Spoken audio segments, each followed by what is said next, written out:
So today I want to talk about letting go versus letting be. And I think, Joe B., I think you raised this question a month or so ago, did you not? Sort of what's the distinction? That's my recollection. So thank you for planting that seed because I've been sort of chewing on this on and off since then and finally got around to putting some thoughts to paper. But anyway, it's not a distinction I'd really given much thought to until you brought it to our attention.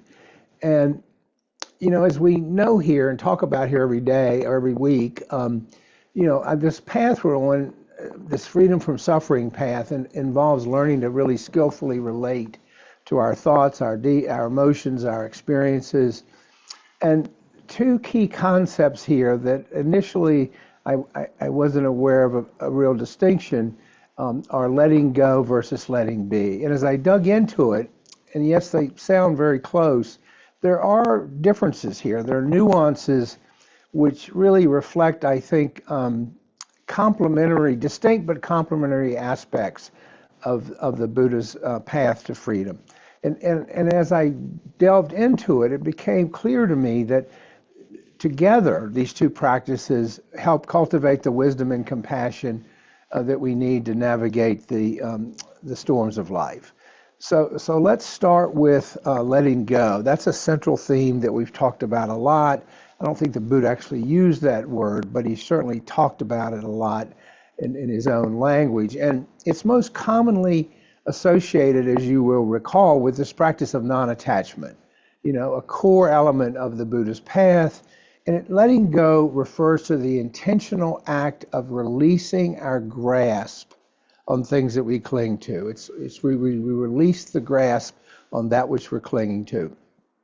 And that might be material possessions, it might be our ideas, it might be our emotions, it might be aspects of our relationship, it might be the outcomes we wish would happen. I mean, the list goes on and on. And this letting go is an active process. It's an active process of recognizing where we are holding too tightly and then consciously loosening our grip. Okay, so we develop the capacity to see where we're really squeezing things there, not wanting to let them go, and then consciously releasing. This clinging, the Pali word is upadana, is identified, as you will recall, because it's a common theme here, as one of the root causes of suffering. When we attach and cling to impermanent things, wanting them to last, we set ourselves up for disappointment and suffering because everything, and I mean everything, is subject to change. Now, letting go, as you know, is not about rejecting life, avoiding life, running away from life, but it is about freeing ourselves from the futile effort of trying to control or hold on to that which is inherently impermanent.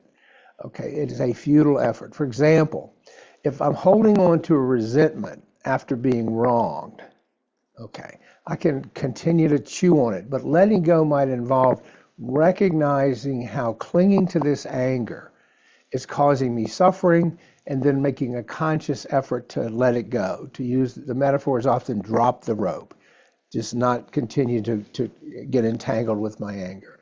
And this can involve things like forgiveness, compassion, mindfulness for ourselves, mindfulness for others. So letting go, I want to characterize it this morning as an active process. Requires insight into the nature of our attachments, how they present to us, and a willingness, a commitment to releasing them. That's the real bottom line on letting go. An active process, insight into the nature of our attachments, and then letting them, a willingness to release them. Now, letting be, as I thought about it, and we can discuss this. I'm not saying this is the final word, but as I thought about it, and again, Joe had sort of planted the seed. Letting be, on the other hand, involves a more passive receptive stance. Okay, what do I mean by that? I mean, it is the practice of allowing things to exist as they are without interference, without resistance, or without the need to change them. Okay, letting be emphasizes acceptance and equanimity, where we stop fighting with reality and we let it unfold naturally. So in the context of our Buddhist practice, letting be is closely related to the concept of equanimity. Okay, it's the acceptance of what is. It is the ability to remain balanced and open in the face of life's ups and downs without being swept away by craving or aversion. Okay. Now, letting be does not require us to relinquish anything. It just requires us to let it alone. Okay. So that's what I meant about a more passive receptive stance. It invites us to stop adding extra layers of judgment, resistance, or control to our experience. So for example, if I'm experiencing sadness, letting be means allowing myself to feel the sadness fully. I'm not trying to suppress it. I'm not trying to fix it. I'm not trying to run away from it. I'm not trying to push it away. I'm simply acknowledging this is what I'm feeling right now. It's allowing it to be present without resisting it. Letting be is about creating space for our experiences to arise. Letting be is about creating space for our experiences to pass away naturally, which is in alignment with their impermanent nature. Okay. Now, while letting go and letting be have distinct qualities, they're deeply interconnected. They often, if not mostly, work together in our practice. Because I think letting be can be a precursor to letting go. Okay, it creates the conditions, letting be creates the conditions for us to see clearly what we are holding on to, and then provides the spaciousness for releasing it, the letting go part. Okay. Now, because they're so sort of interwoven and entangled, we often sort of conflate them or sort of see them as similar. But I do think, as I delved into this, that there's a nuanced difference as I've been trying to explain. For instance, if I'm caught in a cycle of anxious thoughts, letting be is the practice of stepping back and allowing those thoughts simply to exist without judgment or suppression. I don't get entangled with them. By letting them be, I create a sense of awareness around them. I bring my mindfulness to them. This helps me then observe the nature of my attachment to those thoughts. And then letting go becomes possible. Okay, so I first recognize them. I just allow them to be there. And then I can begin, once that's happened, I can look at my attachment to them, or at least my attachment to the stories about them, or all the other second arrow stuff about them, and then let go of that. Okay. Now, this may be, instantaneous and subtle, but I do think there is a distinction. We recognize that clinging to these thoughts, in this case, these anxious thoughts, only perpetuates my suffering, and then I can consciously release them. In this way, letting be provides the foundation for not resisting them, for non-resistance. Okay. While letting go takes the additional step of releasing my attachment to them, or at least to the stories and all the layers of baggage that I pile on them. Both practices are essential for navigating our path. Okay. Both are part of that. The distinction between letting go and letting be can be clarified with examples from our lives every day. But again, keep in mind the difference is subtle, the difference is nuanced, it's not always readily apparent. So let's take, for example, I've mentioned a few emotional examples, but let's say I'm feeling angry after a heated argument. Okay. Again, letting be involves sitting with the anger, noticing its presence, noticing where it's arising in the body, just watching it, okay? Not suppressing it, not feeding it, just saying, oh, anger, this is anger. Anger is arising, trying to bring no judgment to it.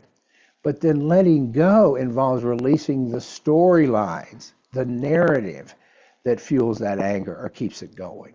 Once I notice it, okay, anger is happening. Step 2 is, what are all the storylines that I'm piling on it that keep it going, that keep fueling it? Okay. Maybe it's the desire to be right. Maybe it's wanting to hold on to the resentment to the other person. I mean, there's a gazillion reasons why we hold on to those stories.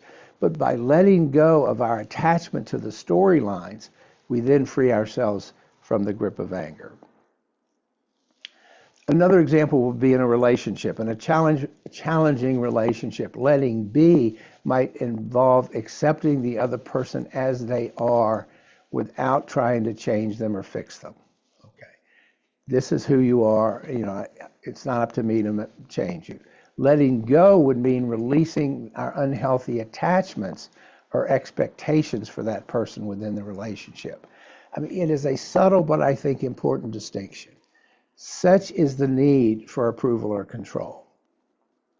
Letting go might even involve stepping away from the relationship if it's causing harm, if it's a toxic relationship. Okay. Think about our meditation practice. During meditation, letting be means allowing thoughts, sensations, emotions, whatever, to arise and pass without interference. We observe those experiences as they are.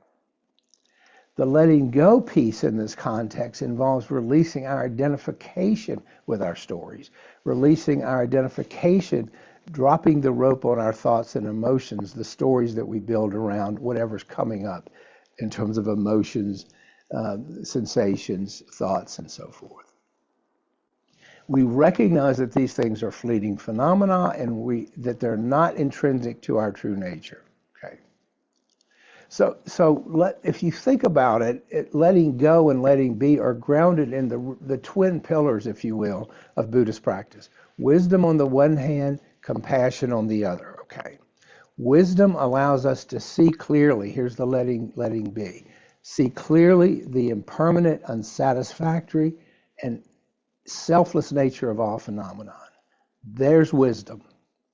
The compassion, by the way, that wisdom insight helps us recognize where we're clinging, where we're resisting. It guides us toward where we need to let go. It points us in that direction.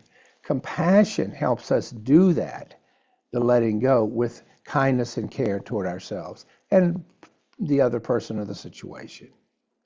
Now, of course, letting go, we know this is not always easy. It can involve grief. It can involve fear. It can involve resentment. It can involve discomfort as we release attachments that feel deeply ingrained. Letting be is also challenging, especially when we're faced with painful emotions arising, with difficult circumstances that we just have to watch and not get in there and get entangled with them. Compassion reminds us to hold ourselves and others with tenderness as we navigate both of these processes. And I would argue this morning that both letting go and letting be are essential tools to the path to freedom. Okay, they really both have to be in the mix. They help us break free from the cycles of craving and aversion that keep us trapped in suffering. Remember, the Buddha said freedom lies not in controlling life, not in clinging to life. It lies in aligning ourselves with the natural flow of life. We learn to ride with the natural flow of life. Letting be teaches us to rest in the present moment with mindfulness and equanimity. Letting go empowers us to release those attachments to those whatever's coming up in the present moment that binds us. And together, the two form a harmonious balance that allows us to live with greater peace, greater clarity, greater freedom. As the Buddha said, as quoted in the Dhammapada quote, nothing whatsoever is to be clung to as I, me, mine. Nothing whatsoever is to be clung to as I, me, or mine. End quote.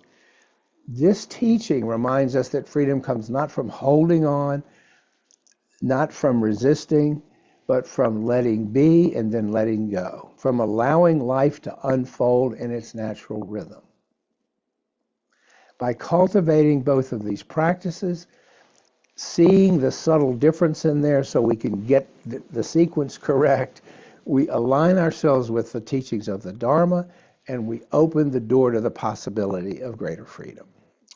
So those are some thoughts this morning with a tip of the hat to Joe on the difference between letting go and letting be.